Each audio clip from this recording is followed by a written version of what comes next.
өте көп нәрседен қорқатынмын, ұялатынмын, ынжық болатынмын. Мен ешкім болмағандықтан мен бәрі бола аламын.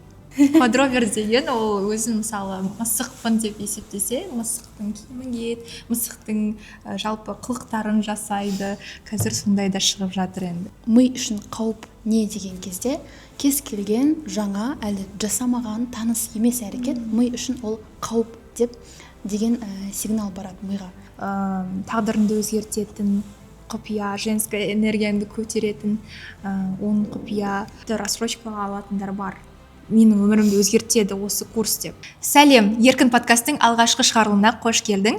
Және де бүгінгі біздің тақырыбымыз 18 бен 25 жас аралығындағы қыздар қауымына арналмақ. Бұл подкастың тақырыбы көбінесе дисциплина, барлығының проблемасы болып жүрген, самооценканы қалай көтерем, өзіңді табу және жалпы даму туралы болмақ. Және біздің алғашқы қонағымыз Аружан Қазыбек, ютубер, 15 жастан бастап блогер, инстаграмда да өте танымал блогерлердің бірі, және де өзінің дамушы ортасының негізін қалаушы. Қош келдің, Аружан, қалайсың? Көңілге қалай? Қош көрдік, рахмет шақыртуыңа, Ақбейіл. Өте қуаныштымын. Мен де көргеніме өте қуаныштымын, және бірінші сұрағымыз мынандай болмақ. Бұрынғы Аружан мен қазіргі Аружанның айырмашылығы қандай? Екеуі екі бөлек адам ба? Осы туралы айта кетсең. Бұрынғы Аружан туралы айтатын болсам, қазір осы суреттегенімнен адамдар көбісі өзін танып жатар. Өйткені мен ол кезде өзіне сенімсіз, өте көп нәрседен қорқатынмын, ұялатынмын, ынжық болатынмын, тұйық болатынмын, ешкім маған сенбейтін, ешкім мені қолдамайтын, сондай бір қазіргі зумерлердің портретін сипаттап жатқан сияқтымын. Сондай қыз болатынмын, бірақ қазір 5 жылдан кейін мүлде бұл сипаттамаға қарама қарсы адамға өзгердім десем болады. Және де мені өмір өзгерткен жоқ. Яғни мен өмірім өзгергендіктен мен осылай өзіне сенімді, өзіне сенетін әрі батыл Аружанға айналуыма өмір әсер еткен жоқ, шешім әсер етті. Яғни біз ойлаймыз ғой, сен өзгерген бір ретте андай комментарий оқып қалған болатынмын, өмір мені өзгертті деген сияқты болғандай. Көп жастардың бір жабысып қалған бір установкасы дейікші. Стереотип. То есть бірақ та 5 жыл бұрын сол бір қорқынышымды жеңемін деген шешім қабылдағаннан кейін өмірім өзгерді. Содан кейін қазіргі Аружанға айналдым десем болады. Яғни 5 жыл бұрын мен қорқақ болдым, қазір табысқа шыққаннан кейін, армандарыма жеткеннен кейін болды, мен қорқақ емеспін деп айта алмаймын. Мен сол кезде қорқақ болмауды таңдағаннан кейін өмірім өзгерді. Табысқа шықтым, армандарыма жеттім, тағысын тағы. Яғни бәрі таңдауға байланысты. Әрине, бүгін ол туралы әдемі деп айтатын боламыз. Все, хорошо. Енді мынандай сұрақ. Барлығы қояды ғой, мен кіммін деген сұраққа жауапты табу кейде қиын болады. Мен өзім айта алмаймын кейде мен кіммін деп. Сен осы сұрақтың жауабын білесің бе? Өзіңді қалай позиционировать етесің, или немесе мен кіммін деген сұраққа қалай жауап берер едің? Мен қазір өзімді ешкіммін деп айтам. Мен ешкім емеспін. Қалай ол ешкім? Мен ешкім емеспін. Мен жаңағы сен айтқан блогер де емеспін. Мен студент те емеспін. Тағым не бар? Үйдің үлкені емеспін. Неге? Мен өзімді ол бір сөзге теңегенді ұнатпаймын. Яғни егер де басқаларға өзіңді таныстыратын кезде мен Аружанмын, оқимын, блогермін деп таныстырасың дегенмен біз өзіміз танитын кезде өзіміз блогер ретінде жоқ, өзіміз бір образ ретінде танып жатамыз. Бірақ шын мәнінде олай ойлап қателесеміз. Өзімізді бір сөзбен теңеу арқылы біз қатты өзімізді шектейміз. Бір сөзбен. Мысалға, мен блогермін десем, болды, мен бір сөзге шектеліп қалам. Мен блогер болуым керек деген секілді келесі бүкіл әрекеттерім сол бір образды сақтау үшін болып қалады. Мен ниеттен жаңағыдай адасып кетуі мүмкін. Яғни образды сақтау деген ниетпен мен видео түсіретін боламын, стористерімді, рилстарымды сол үшін салатын едім. Бұрын мен солай жасайтын едім.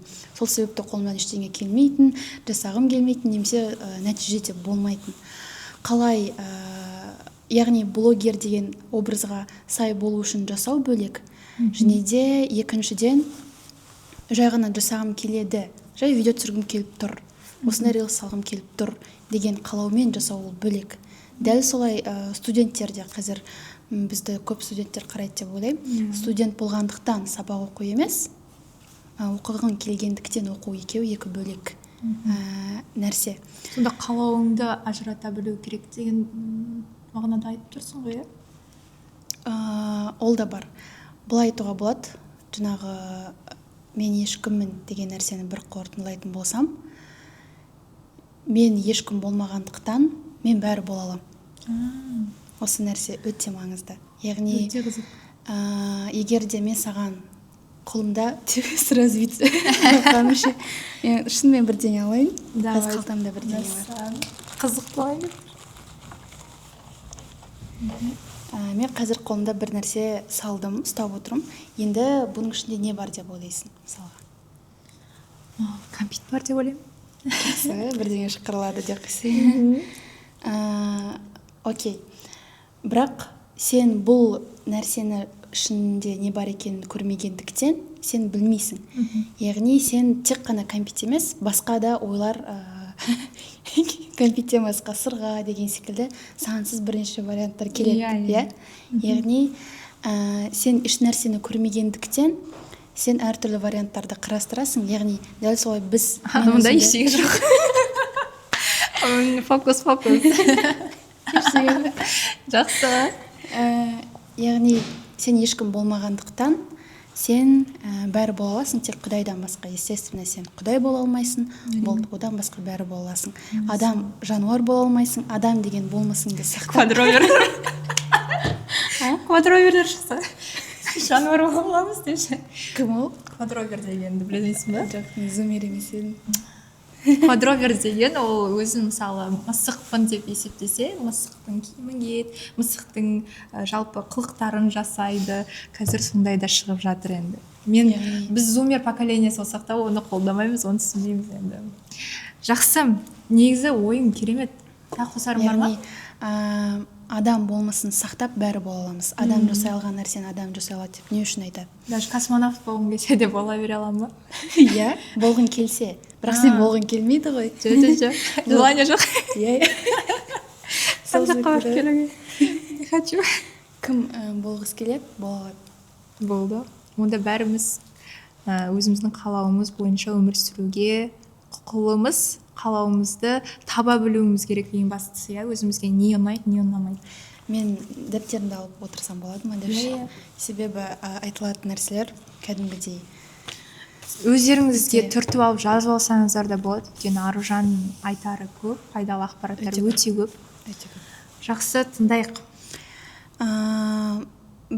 Мен неге ешкім емеспін деп бәрі айтады ғой, бірақ та мен осы нәрсеге түсініктеме бергім келіп отыр. Неге сен ешкім емессің? Ешкім емеспін деген нәрсе ол адамды түсіру мақсатында айтылмайды. Яғни мен ешкім емеспін, болды, мен чортпын деген мақсатпен. Ондай мақсатпен емес. Керісінше сен өзіңді бір затпен шектеген, бір есіммен шектеу арқылы керісінше өзіңді түсіресің дейікші. На самом деле сенің потенциалың, әр адамның ішіндегі потенциалы, ол өте бір сөзбен теңестіруге келмейтіндей потенциал бар. Аллахтың өзі берген қабілеттерін ашу да ол біздің парызымыз ғой негізі. Өмірлік миссиямыздың бірі өзіміздің қабілеттеріміз қандай, соны көру, ашу, өзіңді шектемеу. Мысалы, бір мамандықпен өмірінің соңына дейін жұмыс істейтіндер бар. Мысалы, олардың басқа да қабілеттері болуы мүмкін деген сияқты ғой. Мысалы, мен жақында фортепианоға барып өзімнің гештальтымды жауып жатырмын. Маған бұрында айтатын, ой, сенің слухың жоқ, сен музыкаға, зачем саған музыка деген сияқты. Бірақ өзімде іштей бір қалау болған. Енді қазір неге көрмеске деген сұрақ келді. сөйтіп фортепианоны бастағаныма 2 ай болды. Жақсы результаттар шығып жатыр, өзім таңғаламын. Кәдімгідей мелодияны ойнай аламын. Сол керемет. Иә, өзіңді бір мамандықпен де шектеп қоюға болмайды. Ол нәрсе туралы физикада былай айтады. Барлық адам, барлық материяда отырғанымыз кез келген заттарды айтатын болсақ, ол мына кофе, ол мына микрофон, дәптер болсын, адам болсын, барлық материя ол атомдардан тұрады, иә? Ал атомдардың іші 99,9% бос кеңістік екен. Яғни атом өте кішкентай, бір тұздың түйіршегінің өзінде сан жетпес миллиардтан көп атом бар. Ол атомның іші 99% бос. Енді біз бос кеңістіктен тұратын атомдардан тұрамыз.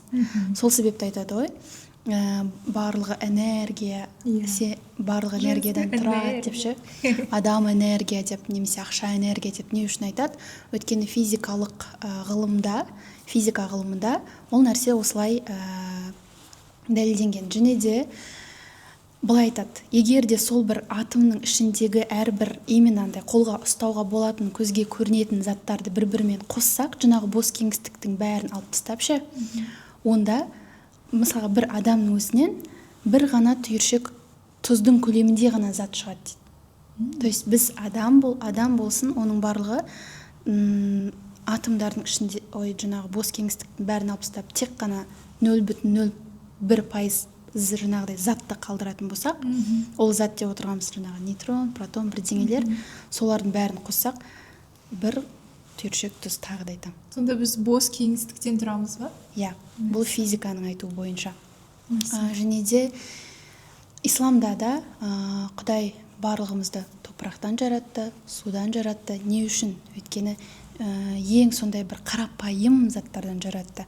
Бізді жаңағыдай тәкаппарланып, өздерін бүйтіп бұл әлемнің қожайыны сезініп кетпесін деген секілді ше, бәріміз білеміз. Бірақ топырақтан жаратса да, біздің болмысымызды, бізді адам етіп тұрған, ол Аллахтың бізге үрлеген рухы. Ол туралы Құранда мен сендерге өзімнің рухымнан үрледім деп айтады. Яғни, егер де ол жан болмаған кезде, ол жансыз, біздің денеміз бір кукла секілді, ешқандай қимыл ештеңе жасай алмайды. Жай бір зат болып қалады, иә. То есть бізді тіретіп тұрған ол осы бір жан. Сол себепті мен өзіме сол бір душамын деп қараймын. Мен душамын. Мен андай бір образдар емеспін. Мен сол бір таза жанмын. Душа деген мультикті көрген бе едің? Көргем. Өте қатты ұнаған. Прям андай бірнеше рет көру керек мультфильм. Иә, бірінші көргенде мен түсінбегенмін. Мен де түсінбегенмін. Екінші рет көргенде мынау деген балаларға емес, ересектерге де арналған фильм деп. Көруге кеңес беремін. Негізі әдемі суреттейді осы айтып жатқан нәрселерімді. Өте тұшымды жауап болды. Өте толыққанды жауап бердің. Негізі мен бұндай нәрсені ойланбаппын. Мен кіммін деген сұраққа осындай, мен ешкім деген сұрақтың жауаптың өзіне осынша артында бір керемет мазмұн барын білмедім. Рахмет. Келесі сұрағымыз, жаңағы айттың ғой, қалауың бойынша жүру керек, қалауыңды білу керек деген сияқты. Сол қалау бойынша өзіңнің сүйікті ісіңді табу қалай тапса болады? Өйткені көбісі өзін ізденеді, таппайды, тіпті 30 жасына келсе де менің сүйікті ісім жоқ деп жүретіндер бар. Менің де қаншама таныстарым бар, өзінің не қалайтынын, қандай іспен айналысып, содан табыс табатын білмейді. Сүйікті емес іспен жүріп, кішігірім зарплатаға өмір сүреді да, шүкір де. Мен жаңа жанмын деп айтқандай, душамын деп айтқандай, мен сол бір душамның деп басқа сұраққа жауап беретін. Яғни алып келейін деп жатқаным ғой. Мен сол бір жанымның қалауын жасайтын адаммын деп айтам. Ешкім емеспін дегеннің артында сол жатыр. Және де менің жаным оқудан шыққысы келгендіктен оқудан шықтым десем болады. Үшінші курста. Бірақ ол нәрсені дәріптемеймін. Әрине оқудан шығуға.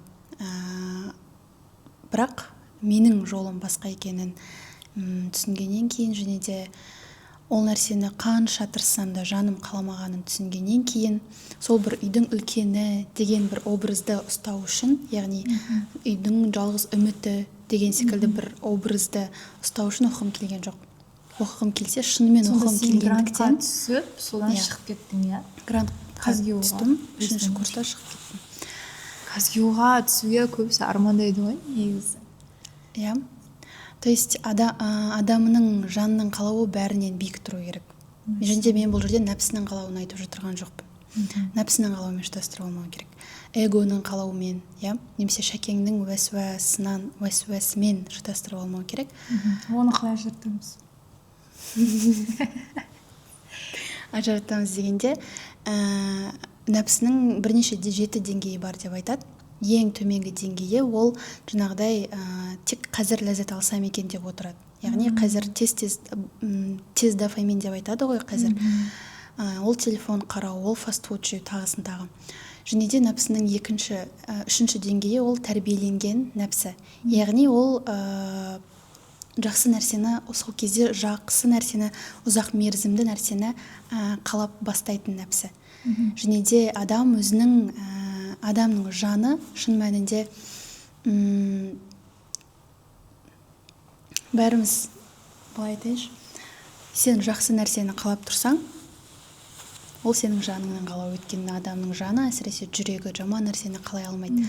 Ол туралы Абай атамыздың бір 16-шы немесе 17-ші қара сөзінде айтқан, ақыл, қайрат, жүрек үшеуін не істейді ғой, үшеуі дауласады. Қайсысын тыңдау керек деген сұраққа жаңағыдай ғылымға сұрақ қояды. Мені тыңдау керек, өйткені мен мынандаймын, жоқ, мені тыңдау керек деп. Сол кезде ғылым былай жауап береді.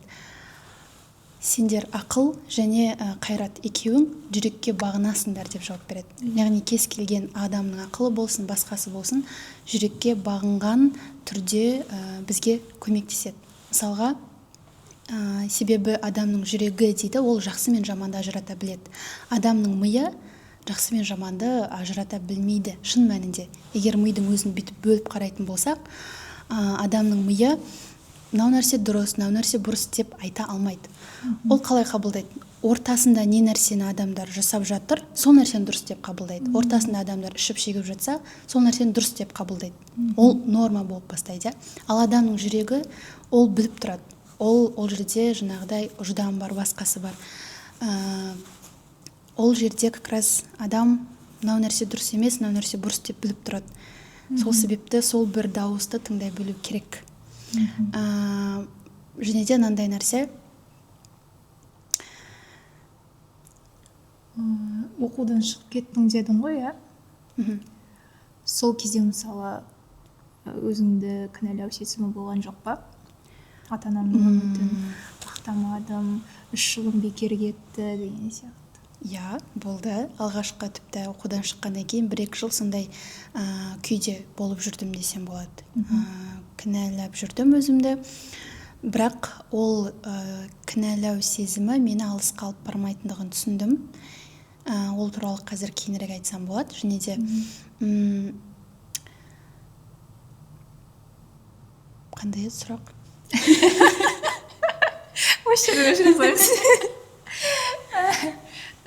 Жалпы өзің кінәлау сезімі болған жоқ па деп отырмын. Болды, все. Болды. Болды. Қысқа да нұсқа. Әрине болады десе. Болды. Енді қара, жаңа сүйікті ісімен айналысу керек деп жатырмыз ғой. Бірақ та мысалы былай болса ситуация, реализмға да қарау керек қой. Реалист болу керек сәл-пәл. Допустим, басыңда 4-5 кредитің бар, рассрочкаң бар. Платныйда оқисың. Қазір студенттердің көбісінде сондай жағдайлар көп кездеседі. Платныйда оқиды, ата-анасына көмектеседі, еще официант болып жұмыс жасайды. Ол өзінің сүйікті ісімен айналысқысы келеді. Мысалы, сурет салу, немесе жай ғана блог жүргізу, блогер болу дейтін. Бірақ та оның қазіргі күйі ол нәрсені бүйтіп барлығын тастап, жүрегімнің қалауы деп кетіп қалуға негізі жағдай келмей тұр. Бұндай жағдайда қалай ол жүрегінің қалауы деп кетіп қалған қаншалықты дұрыс? Күшті сұрақ қойдың. Менің ойымша қазір әрбір адам осындай сол ғой, сұрақ барлығандай қойып отыр. ойлайды ғой, қалай деп ше. Иә, бұл сұрақты қойып жатырған сенің ақылың, иә. Кішкене ақылға да салып ойлану керек қой деп айтып жатырсыз. Бірақ та адамның ақылы ол белгілі бір жаспен, мысалға 21-десіз, 21 жаспен белгілі бір оқыған кітаптармен шектеулі, белгілі бір нәрсемен шектеулі болды.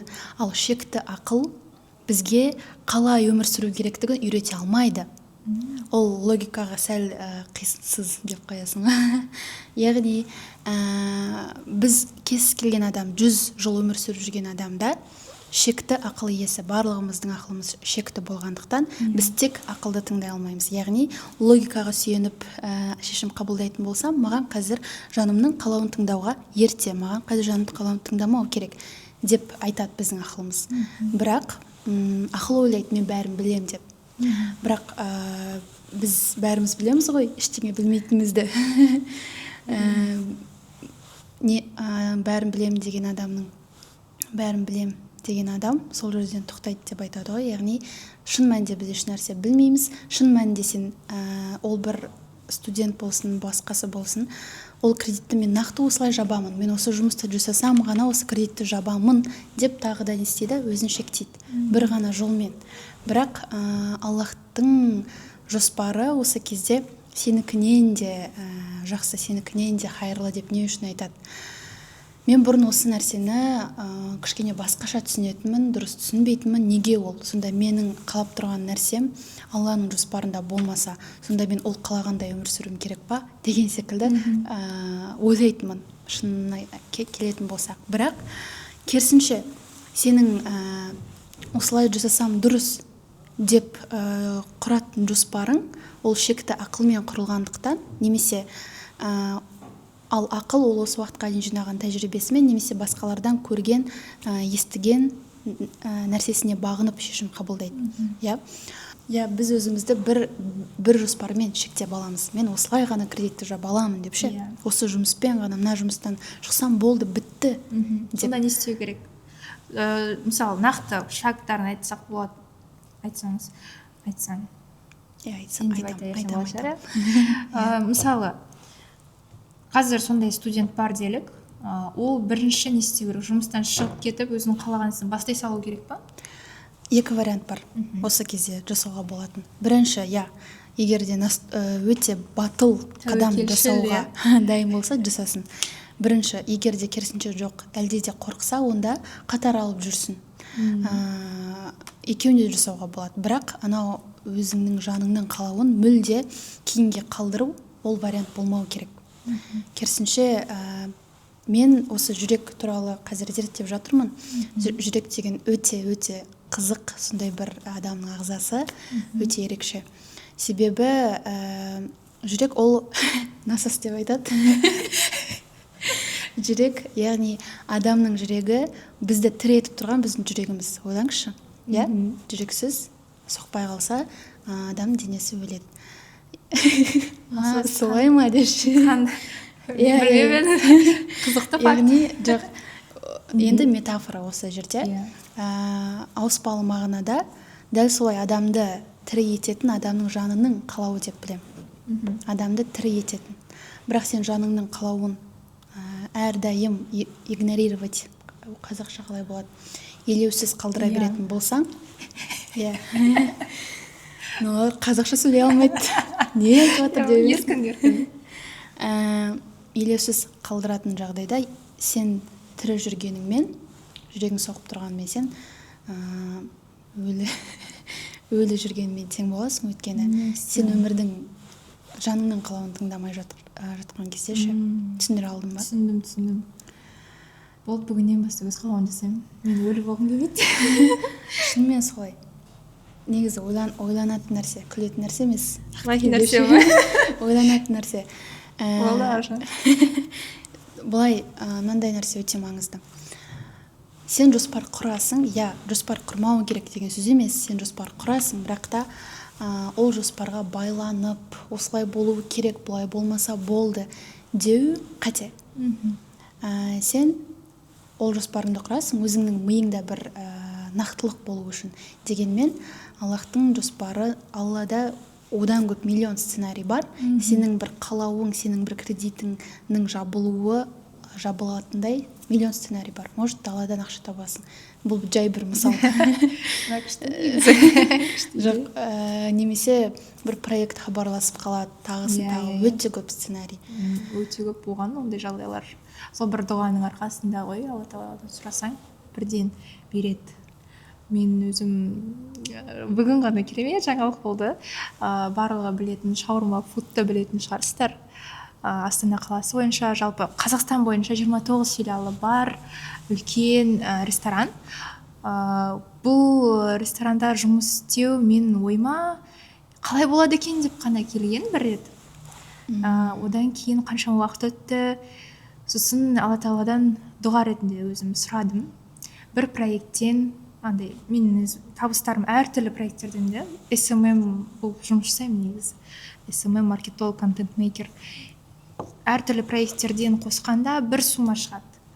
А я хотела, чтобы бір жерде жүріп, еще прям өсуші ортада жүріп, сол ақшаны табысты, даже одан да көбірек табысты табуды қалаған едім. Осы 1-2 апта бұрын ғана сұрағанмын. Сол дұғам бүгін ғана қабыл болды. Өте шүкіршілігім артып отыр. Аллаға шүкір. Сол шаурма фудта бренд амбассадор болып жұмысқа шақыртылдым. Ертең бұйыртса контрактқа қол қоятын боламыз. Видеолар күтіңіздер.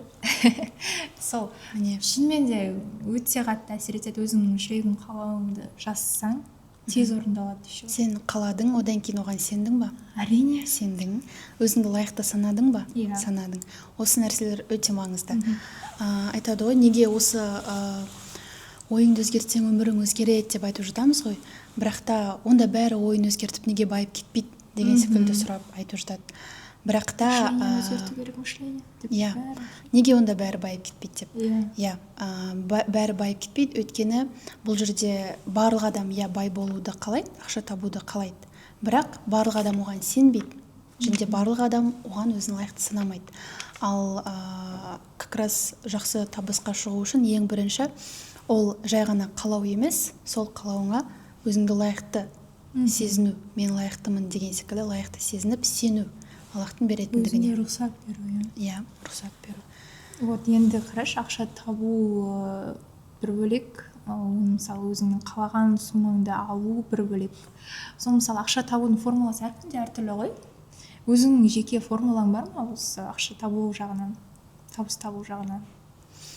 Кунг-фу панданың несі андай барды. 1 сағат бойы дұға ма? бос нені істейді ғой. Мультфильмда ма? Иә. Іште ашса аппақ парақ ештеңе жоқ екен. То есть рецепт жоқ, формула жоқ. Ақша табудың формуласы жоқ па сонда? Формула жоқ. Бірақ тек ақша табудың емес, кез келген нәрсенің бір формуласы ол сенім. Деуші. Жалпы ақша табатын, біз уже сол жаққа кетіп қалдық па? Жоқ енді сөз арасында. Деуші. Тауып алайын. Басқа бет Біздің аружан дайындалып келген. Барлық нәрсе. Мен былай айтам. Көп ақша табу үшін ақша табу үшін ақша таппау керек деп айтам. Яғни ақша табу үшін жұмыс істеу қате. Осындай ақша тапқым келеді, сол үшін деп көбіміз жұмыс жасаймыз ғой. Бұл жерде біздің ниетіміз бірінші очередь ниет. Бәріміз білеміз, амалдар ниетке байланысты екендігін, және де ақша табу үшін жұмыс жасаған кезде біз ақшадан басқа ол жерден еш нәрсе таппаймыз. Ал ақша деген нәрсе ол ризықтардың, нығметтің ең төменгі, Құдай үшін түкте емес, шаңның тозаңына да тұрмайтын нәрсе ғой. Яғни біз ақшадан да құнды нәрселерді таба алмай қаламыз. Ал егер де біз ақшадан да құнды нәрсені мақсат етсек, ақша ол өзімен өзі Аллахтың қалауымен келетін болады. Былай айтайын, еш нәрсені ақша үшін жасамау, осы нәрсе маңызды. Ақша үшін жасаған кезде керісінше ақша келмейді немесе азаятын моменттер болады шығар, болады. айлықты бермей қалады, Әрине. біз еще оған Немесе андай бастықты кінәлаймыз, хотя лишний расходтар шығып қалады, бір иә, күтпеген. немесе тапқан табысың екінші күні жоқ болады деген секілді кете береді. Онда не үшін жасаймын десең, деп сразу сұрағым келді. Сұрақты қойғым келгенде. Иә, осы сұрақты қойын деп отқам, өзім жауап бере аламын онда. Не үшін жасаймын? Өзіңе ұнағандықтан. Кез келген нәрсені өзіңе ұнағандықтан жасау өте маңызды, өйткені Яғни ақшаны мақсат етпеу, иә, бірінші қолдырып. көп ақша табудың формуласы ақшаны мақсат етпеу. Иә. Болды, мен өзім жауабымды тауып алдым. Ол нәрсені өзіңе ұнағандықтан жасау. Все так Бір сөз просто. қайталай берген ба? Все так просто. Ну, шынымен де андай гениальный нәрселер, қарапайым нәрселер ғой. Көбіміз білеміз ол нәрсені, бірақ істемейміз. Өзіңе ұнаған нәрсені жасаған кезде сен ол нәрсені үлкен шүкіршілікпен, үлкен махаббатпен жасайсың. Иә. Ал исламда Аллах Құранда Ибрахим сүресінде шүкір етсеңдер арттырамын деп айтты. Шүкір етсеңдер деген шүкіршіліктің 3 деңгейін ғалымдар айтады. Ол туралы ислам ғалымдары шүкіршілік бірінші жүрекпен, тілмен және де амалмен. Иә, амалмен деп айтады. Және де біз амалмен, тілмен барлығымыз шүкіршілік етеміз, бірақ та жүрекпен шүкіршілік етуді ұмытып кетіп жатамыз. Ал қандай адам жүрегімен шынайы шүкіршілік етеді? Өміріне разы адам немесе сол бір бақытты қазіргі сәтте сезінетін адам, ол жүрегімен шүкіршілік етеді. Бүкіл состояниесімен, андай жұмыста мысалға біз өзімізге ұнамайтын жұмысқа барып келген кезде, шаршап, туф, андай үлкен наразылықпен, сондай бір Выгорание иә, бойынша. налып жасаймыз, ауызбен шүкір, жоқ шүкір деп, бірақ жүрегімізбен ұнамай тұрады. Иә. Ол нәрсе қаншалықты нормально шүкіршілік төлейді ғой деп айта деген аламыз. сияқты ғой. Иә. Сол себепті айтқым келеді, өзіңе ұнайтын нәрсені жасайтын адам, ол өзін бақытты сезінеді. Яғни өзіне бір адамға көше сыпыру ұнауы мүмкін, и ол нәрсе өте жақсы. Яғни барлық адам сонда блогер болып кету керек пе деген секілді нәрсе жоқ. Өйткені бір адамға керісінше блог жүргізген ұнамайды, бір адамға осы нәрсе ұнайды. Мысалға маған сөйлеген ұнайды, сол себепті видео түсіріп жүріп, жақсы видеоларым қаралым жинап жатыр, иә. Содан табыс та тауып жатырсыз, иә. Бірақ баста мен 2-3 жыл бойы YouTube арқылы табыс тапқан жоқпын. 2-3 жыл бойы табысым 0 болды. Бірақ сонда да күнде соған уақытымды 5-6 сағатымды арнап түсіре беретінмін, өйткені маған ұнайтын, жалықпайтын, шаршамайтын. То есть қазір сол ұнайтын, ұнап айналысатын ісім жақсы нәтиже береді. Немесе біз қазір осы нәрсе сұраныста ғой, қазір осы нәрсе арқылы басқалар жақсы ақша тауып жатыр ғой, трейдингті үйреніп алайын ба, басқалар трейдер болып жақсы ақша тауып жатыр ғой деген секілді. Сөйтіп ойлайды ғой. Негізі, иә, мен мысалы ағылшын тілінің мұғаліміне түстім. Неге? Өйткені мен сол моментте өзімнің кім болатынымды, қалай елестететінімді білмедім. Анамның айтқаны бойынша жүрдім. Пришлось, уақыт азыр қалды. Қазір бұл айтты да, қазір мұғалім жақсы табыс тауып жатыр. Как раз осы 3-4 жыл бұрын табысы өте қатты өскен мұғалім мамандығын. Мұғалім өлмейтін мамандық, мұғалім дәрігер. Түсіп алсайшы.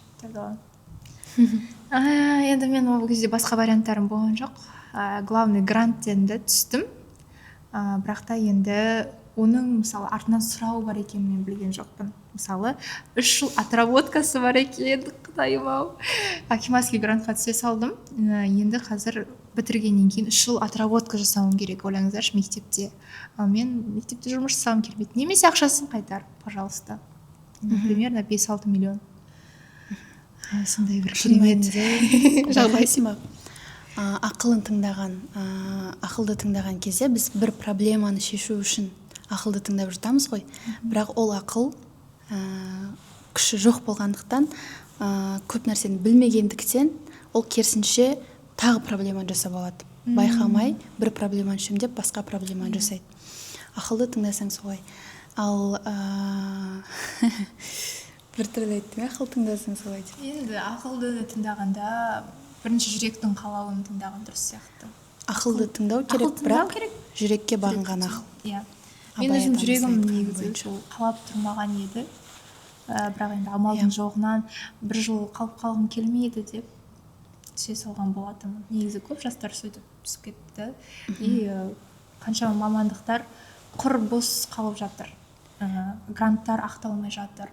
Үкіметтің де наразылығы бар да негізі жастарға деген.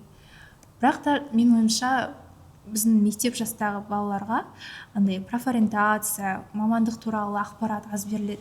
Өзінің сүйіктісін табу деген нәрсе айтылмайды ғой особо. Бұрында өзін өзі тану деген сабақ болушы еді, қазір оны да алып тастаған. Сондай ма? Иә. Сол себепті де жастардың арасында осы проблема актуалды. Бірақ окей, уже өзіме ұнамайтын мамандыққа түсіп қойғаннан кейін не істеймін деген кезде Шығып кет. Шығып кет. Аружан сияқты. Қазір сен ұбт-ға дайындалып жатсың, иә, естуім бойынша. Блогында көрдім. ұбт-ға дайындалып жатыр, қайтадан тапсырып жатсың. Қайда? Мамандыққа? Өзіме ұнайтын мамандыққа бұл жолы өзім оқығым келіп, өзіме ұнайтын оқу орнына құпия болып қалсын. Бірақ бұл жолы өзім таңдап жатырмын. Және де егер де өзіңе ұнамайтын мамандыққа түсіп қойғаннан кейін өзіңді кінәлап та керек емес. Немесе ол оқудан шығу проблеманы шешеді деп ойлау да қате. Немесе жаңағыдай басқалар шығып жатыр ғой, мен де шығайын деген секілді шешім қабылдау да қате. Біз ойлаймыз, менің жаным соны қалап тұр деп, бірақ адамның жаны керісінше оқуды қалауы мүмкін деген секілді. Ол нәрсені өзімен өте шынайы диалогқа түсіп қана анықтай алады, иә. Оны біз айта алмаймыз саған не істеу керектігін. Негізінде былай айтсақ болады, ақша ол алмасу құралы деп қарайтын болсақ, Құдай бізге ақшаның орнына одан да бағалы нәрселерді берді ғой. Уақыт, ол ой, идея, ол денсаулық, тағысын тағы. Яғни ақшадан да құнды сондай бір ризықтарға ие бола тұра, біз сондай арзан, сондай бір жаңағы шаң тозаңға тұрмайтын нәрсенің артынан қуып жүрміз. Яғни біз сондай бір айтамыз, денсаулық ең бірінші байлық алмау деп бәріміз күшті сөйлейміз, бірақ та іске келген кезде де сол нәрсені шынымен сенде негізі уже барлығы бар екенін түсінуің керек. Адам сенде уже өмір сүру үшін, бақытты өмір сүру үшін барлығы бар екенін түсінген кезде Құдай саған арттыра береді. Және де пайдалану, сенде бар ресурсты максималды түрде пайдалану маңызды. Өйткені адамның табиғаты қандай? Адамның нәпсісі әрдайым жоқ нәрсеге назар аударып тұрады. Ол бар нәрсені көрмейді. Сол себепті адамның нәпсісі жоқ нәрсені көргендіктен ол нәрсені шүкіршілікпен тәрбиелеп отыруды бұйырды. Және де адамның нәпсісі мысалға өзінде бар жаңағы уақыт, телефонды көрмей, мен ананы қалаймын деп тұрады әрдайым. Сол себепті бұл кезде фокусты бар нәрсеге бұрып, так, менде қазір не бар? Менде уақыт бар, менде білім бар, ChatGPT бар қазір, кете береді, өте көп ресурстар көп. Сенде бар ресурстарды пайдаланған кезде Құдай оның орнын саған ақшамен де толтырады. Өйткені сен шүкір ету деген ол бірінші деңгейге жарайды. Жүрекпен дедім, тілмен бәріміз білеміз, тілмен қалай шүкір ету керектігін. Ал енді амалмен деген кезде, амалмен деген кезде бар ресурсыңды қолдануың керек. Әрбір заттың шүкіршілігін сен қолдану арқылы өтейсің. Сол себепті мысалға немесе менде телефон жоқ деп айтып жатады көбісі. Камера мұнша емес деп айтып жатады. Бар нәрсемен жаса. Сенде телефон болмаса басқа біреуде бар. Досыңда бар, мамаңда бар, кете береді. Прокатқа аласың ба? Мен алғашқы айфонымды бушный айфон алған болатынмын алғашында. Сразу жаңа айфон алуға ақша жетпейтін. То есть солай жасауға болады. Егер шынымен де қаласаң, кез келген нәрсені жасауға болады деген келіп тұр ғой. Бар нәрсеңді қолдан, сол кезде жоқ нәрсені береді саған Құдай. Жақсы, көп рахмет. Енді қараш, өзіңнің тәжірибеңде блогты бастағаныңа неше уақыт болды? 6 жыл. Саған 6 жыл. Қазір жасың 20-да. осы блогты бастағысы келіп жүргендерге, қалай бастарын білмей жүргендерге, немесе бастауға қорқып жүргендерге қандай кеңес айтасың? Блогты қалай бастадым? Сұрақ сондай ма? Иә, блогты қалай бастадың және бастағысы келіп жүргендерге қалай бастауға кеңес бересің? Қорқыныш болса егер іште, оны қалай жеңуге болады? Камераның алдына қорқатындар бар. Блогты қалай бастадым? Қалай бастадың? Вот именно сұрақ. Қалай бастадым? Ол үшін курсыма келді. Жоқ, блогты мен бастау идеясы қайдан келді? Давай, Содан сұрақ, иә. Мен кішкентай кезімде өте көп блогерлерді қарап жүрдім, және де оларды қарап жүргендіктен сондай бір қалау пайда болды менде. Яғни адамның қалауы ол көбінесе не нәрсеге назар аударады, сол нәрсені адам қалап бастайды. Адам егер де біз қазір алдымызға бір бургер әкеп қойса, біздің естественно оны жегіміз келіп тұрады. Иә. Яғни ол жоқ болғандықтан біз оны қалап тұрған жоқпыз. Немесе жалпы бургердің дәмін біз былай елестетеміз, білеміз, сол себепті кезде егер де ондай тамақтың бар екенін білмей, біз қаламайтын едік, иә? Жалпы білмейтін болсақ. Яғни біз бір нәрсені көрген кезде, ол нәрсені қалап бастаймыз, адамның нәпсі сондай дедім, иә? Жоқ нәрсені және де өзіне жоқ нәрсені көрген кезде қалап бастайды. Сол себепті мен кеңес беремін. Мен көп блогерлерді қарап, бүкіл назарым соларда болғандықтан блог жүргізуді қаладым, бастадым. Ал енді осы кезде көп адамда қорқыныш болады. Қорқыныш туралы где страх, там твоя точка роста деп айтпаймын. Яғни қорқынышты жеңу үшін просто жаса деген секілді айтып жатады ғой. Бәріміз білетін сөздер. Бірақ ол нәрсе көмектеспейді. Егер де шындығына келетін болсақ.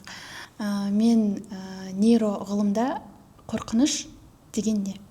Ғылыммен айтып көрейік. Нейроғылымда қорқыныш ол, егер де ғылымның тілімен айтатын болсақ, нейроғылымда қорқыныш ол мидың бір қауіпті анықтайтын жүйесі. Ал ми үшін қауіп не деген кезде, кез келген жаңа, әлі жасамаған, таныс емес әрекет ми үшін ол қауіп деген сигнал барады миға. Кез келген жасамаған нәрсені жасайтын кезде. Сол себепті адам жаңа нәрсені жасаудан қорқады. Ол мидың өте қарапайым реакциясы. Ал исламда біз бәріміз білеміз қорқыныштың кім салатынын. Құранда ол сендердің арттарыңнан, алдыларыңнан, оңдарыңнан, солдарыңнан азғырады деді, және де ол сендерді кедейлікпен қорқытам деп айтты, тағысын тағы. Ол қорқынышты салушы ол. Яғни бұл жердегі енді осы екі дереккөзді қорытындылайтын болсақ, адам оның қорқынышына тең емес.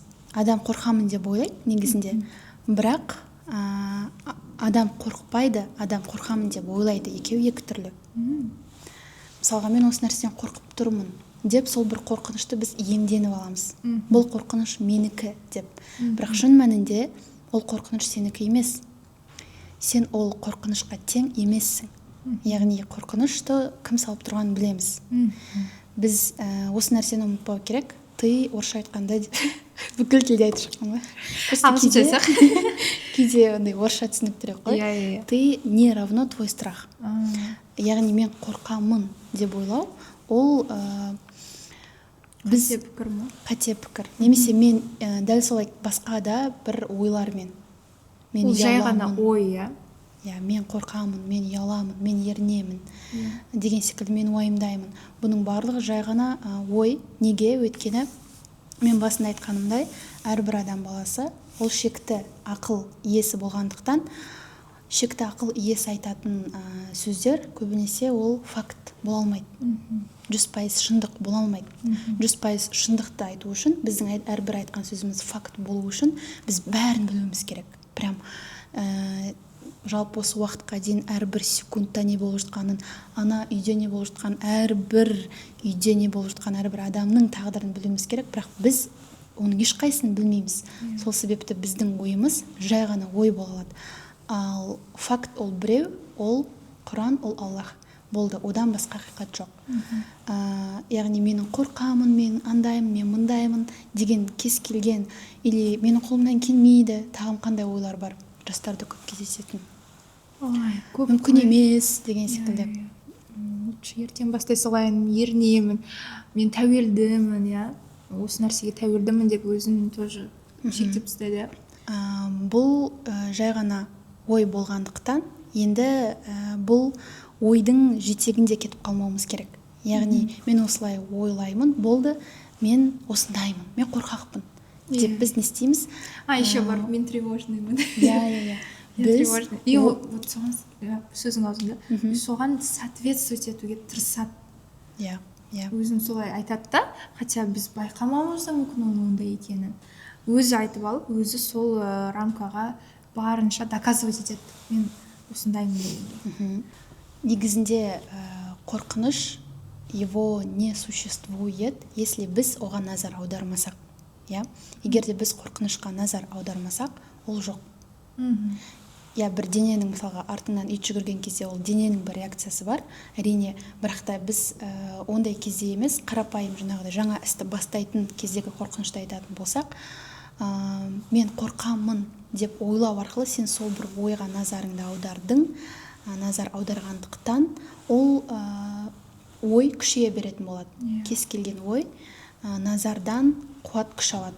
Сол себепті мен кеңес беремін, керісінше мен қорқамын деген ойға емес, басқа ойға назар аударуға. Менің қолымнан келеді мысалы. Иә, қарама-қарсы ойға назар аудару керек. Менің қолымнан келеді. Және де мынандай нәрсе. Себебі біз ты не твоя мысль, тоже өте маңызды нәрсе. Ты не равно твоя мысль. Сен өзіңнің ойыңа да тең емессің.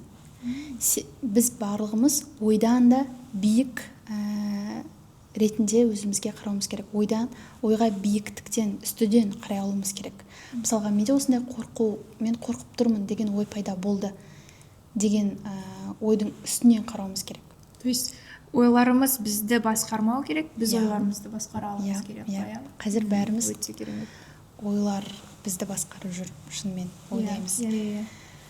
Сол ойының түбіне кетіп қалады да, неше түрлі ойлар келіп, тіпті Құдай сақтасын, суицидқа да бар жататындар көп қой. Сол ойдың жетегінен кетіп, мен осындаймын, мені жақсы көрмейді, мен вообще тупоймын деген сияқты жаман ойларға ерік беріп, тіпті өзінің өмірін қиятын да жандар бар, жоқ емес. Яғни ойға емес, ойымызды басқара білуіміз керек қой. Ойдың үстінен қарай алу керек. Сен не қылып тұрсың? Кетер деп. Ойлар кетінді. Ал енді сол ойларды әкеліп тұрған негізі жаңағы ж мен ш дедік, одан бөлек сенімсіздік қой. Көп адамдарда бар дүние. Блогты бастауға сенімсіз, жұмысты өзінің қалағанын жасауға сенімсіз болатын адамдар бар. Публиканың алдына шығуға қорқатындар бар, сенімсіз өзін сезінетіндер, самооценкасы төмен адамдар. Осы нәрсені қалай көтереміз? Бұл енді банальный сұрақ, негізі бәрі айтады. Бірақ та бұл әлі күнге дейін актуалды тақырып, өйткені бәрінің бойында бар дүние. Сенімсіздікпен күресе алмай жүретіндер бар. Тағы да мен бұл нәрсеге ғылыммен жауап бергім келіп отыр. Ғылым түбін түсіріп отыр ол кісі. Бәрі айтатын сөздерді айтпауға тырысамын депші. Себебі ол нәрсе көмектеспейді. Адамдар қандай, өзіңе сен деп айтсам, бопты. Сеніп отырмын. То есть сол себепті не үшін өзіңе сену керек, ол сенім қалай пайда болады, сол туралы айтып өтсем. Сенім негізінде нейроғылымның тілде айтатын болсақ, бірінші адамның басынан бір тәжірибе өтеді, бір оқиға өтеді. Сол оқиғадан адам бір эмоция алады, және де ол тәжірибе мен эмоция қайталанған кезде адамның жадында сақталады. Мысалға, қарапайым мысал айтатын болсам, бір рет сенің бір зат қолынан келмеуі мүмкін. Бір рет неудача болып қалды, сен одан жаман эмоция алдың, қатты көңіл күйің түсті. Ол нәрсе бір реттен кейін тағым екінші рет қайталанғаннан кейін болды, сенің жадында сақталып қалды.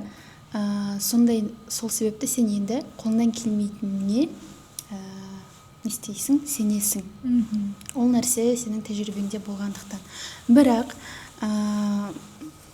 сен бір рет, екі рет солай қолыңнан келмегендіктен сен назар аудардың, және де жаңағы айтқанымдай кез келген назар аударылған нәрсе не істейді, күшейеді. Сен назар аудардың, ол нәрсе күшейеді. Менің қолымнан келмейді деген ойға назар аудардың ба, ол ойың күшейе беретін болады. Өйткені ми әрдайым өзін прав етіп көрсеткісі келеді. Я? Мысалға, біздің миымыз, біз миымызға менің қолымнан келеді, менің қолымнан келмейді деген ой салсақ, ми бізге жоқ, сенің қолыңнан келеді деп айтпайды. Я келмейді сенің қолыңнан. Наоборот, кез келген оймен келіседі. Себебі мидың өзінің бір ойы жоқ қой. Оған ойды салатын біз. Мен жаңағы сенің жағының дейікші. Яғни сен миыңа қандай ой салдың, миың сол ойды жүзеге асыруға барынша денеңе команда беріп басқаратын болады. Яғни қолымнан келмейді деген ойды салдың ба, миың қолыңнан келмейтін бүкіл жағдайын жасап береді саған. Даже сондай ситуациялар тартасың. Подтверждение алу үшін. Сен тек сондай ситуацияларды көретін боласың, өйткені бәріміз білеміз, рас деген жүйенің бар екенін мида. Яғни сен миыңа бүгін мен қызыл машинаны көруім керек десең, сен сары, көк машиналарды байқамайсың, тек қызылдарды байқайсың. Негізі қызықты эксперимент көрсеңіздер болады жасап. Мысалы, екіқабат әйелдерді көремін десең, или сондай ой келсе, тек қана екіқабат әйелдерді байқай бастайсың. Бұрында да сен негізі көргенсің, бірақ байқамағансың. Вниманиең аударылмаған. Ал миың сол уақытта уже тек сол адамдарды анықтай бастайды. Неге? Как будто көбейіп кеткен сияқты болады.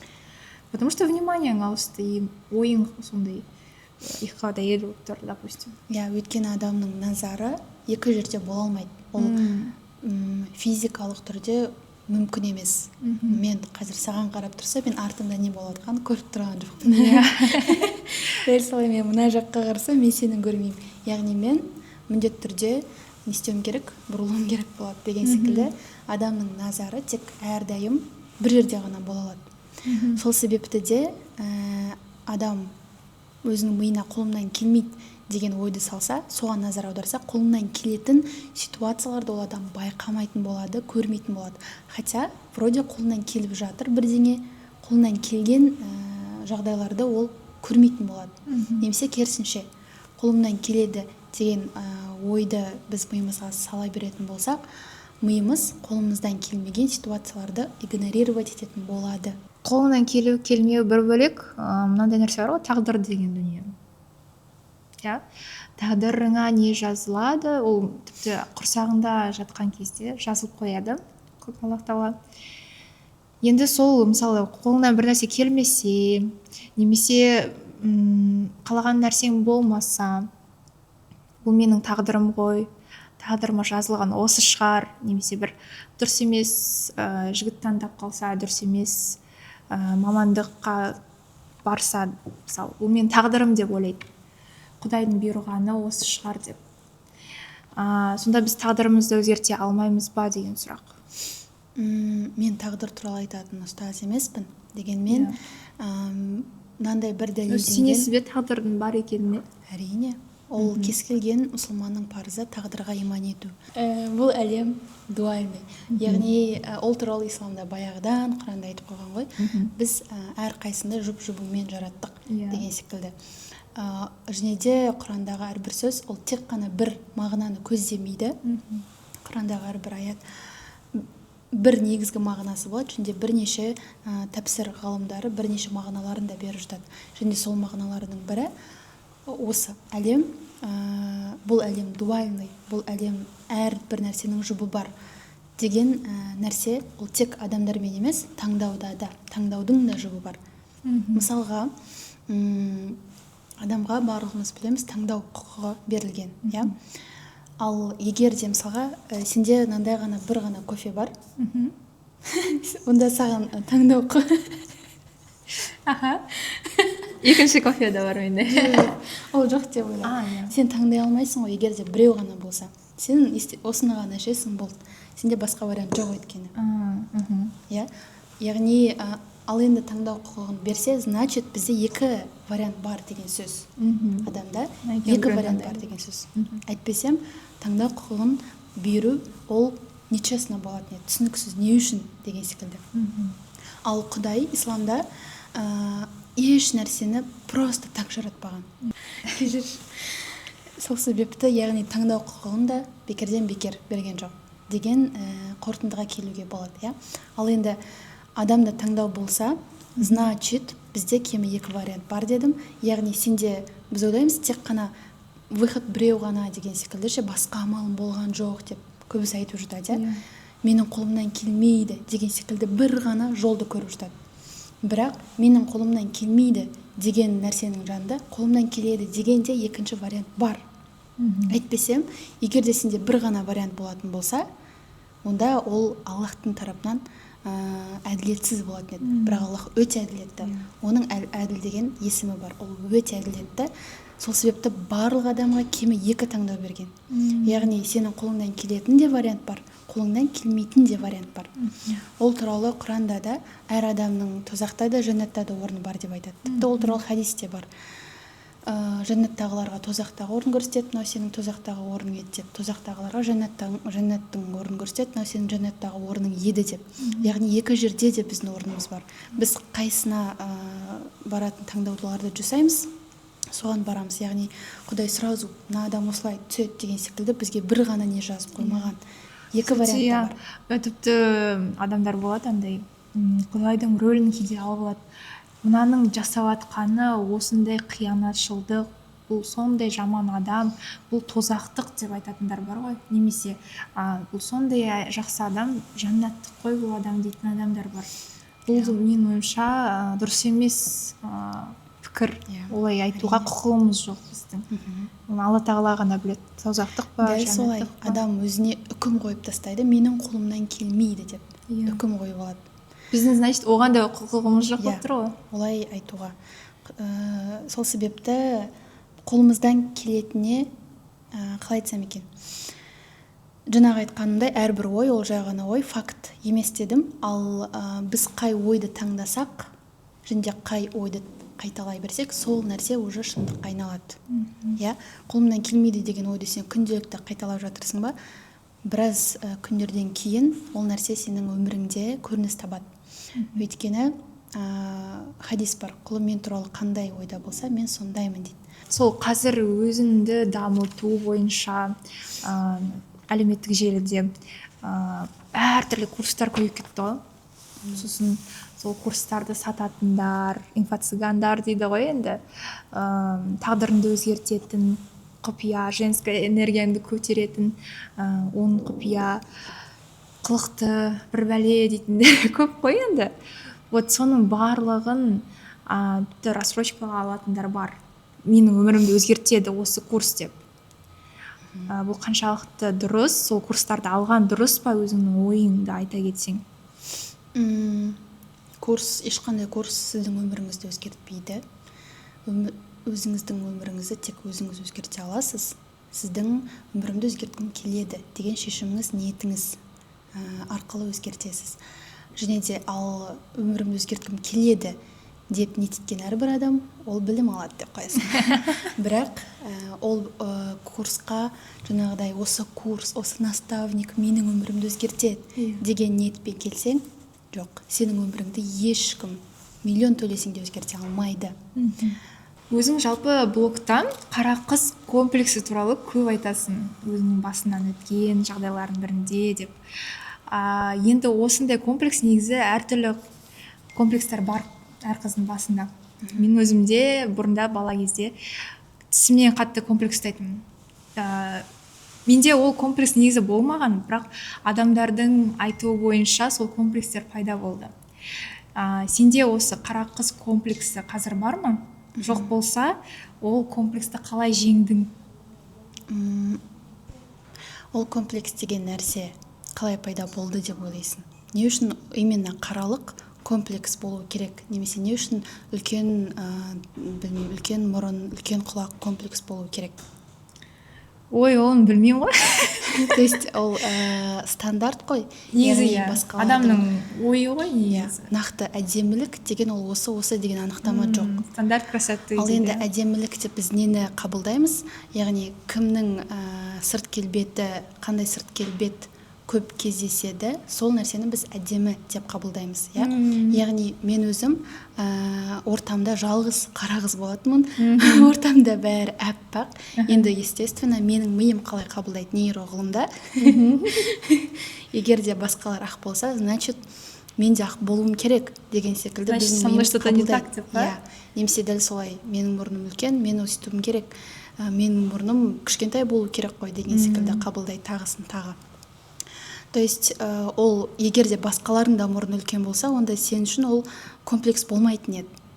Сол себепті кішігірім бір лайфхак, ол басқа да мен өзім қаралығымды қалай қабылдадым, басқа да мен секілді қара қыздардың бар екенін көрген кезде, назарымды оларға аударған кезде, яғни мен жалғыз емес екенмін, қара болу ол қара болудың норма екенін солай өзіме дәлелдеген кезде қабылдадым. Яғни басқа да мысалға шетелде қара болу не үшін ондай комплекс емес, былай қарап тұрсаң.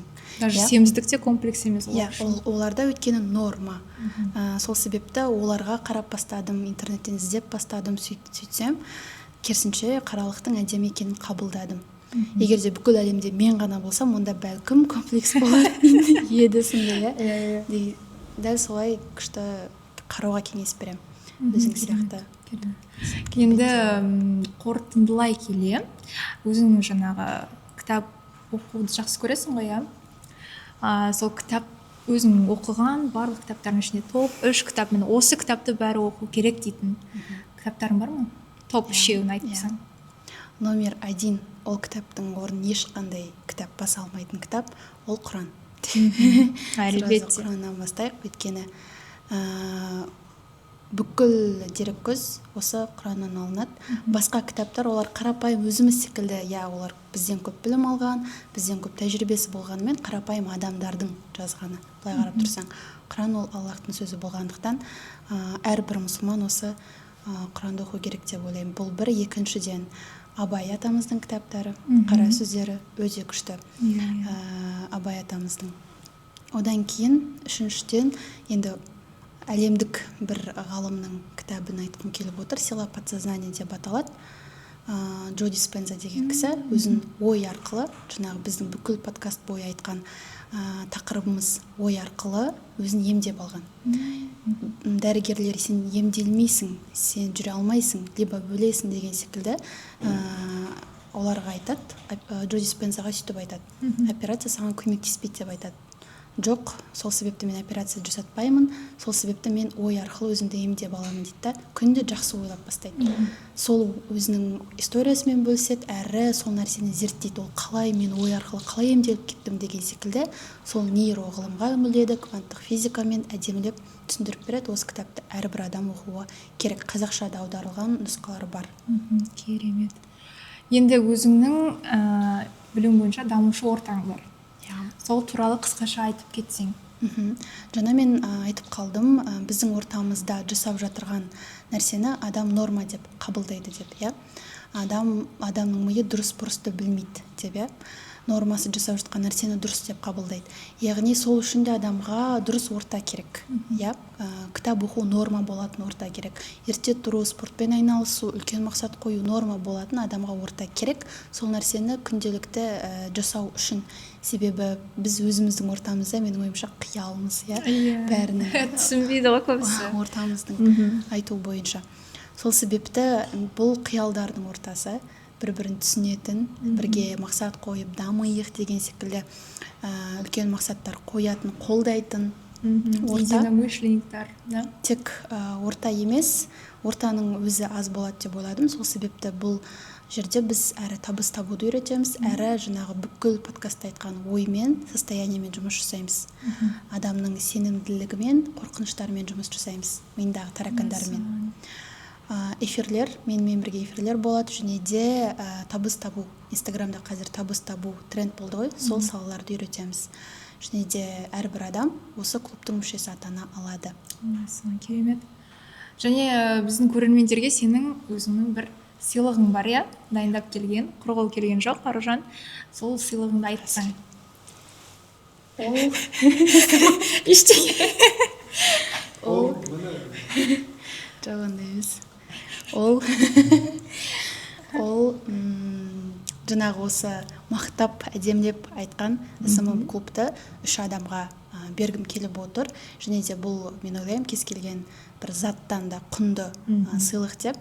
Тегін, иә? Өйткені біз бұл жерде өзгеріс беріп жатырмыз, адамға трансформация беріп жатырмыз, тегін, иә. 3 адамға. Мәсіған. Оның шарты қандай болады? Сіз айтыңыз, қандай Шарты. болады? Бұл СММ клубқа доступты тегін алу үшін бар болғаны біздің подкастқа тіркелу керек, каналымызға, одан кейін лайк басып, керемет комментарий қалдырған жанға біз таңдаймыз, және осы жанға біз СММ клубқа тегін доступты беретін боламыз. Айта кетсек, СММ клубқа кіру негізі біраз ақша тұрады, ал сіздер оны тегін ала аласыздар. Сол үшін барынша активті болайық. Көп рахмет келгеніне. Айтатын бір жылы лебізің болса, иә.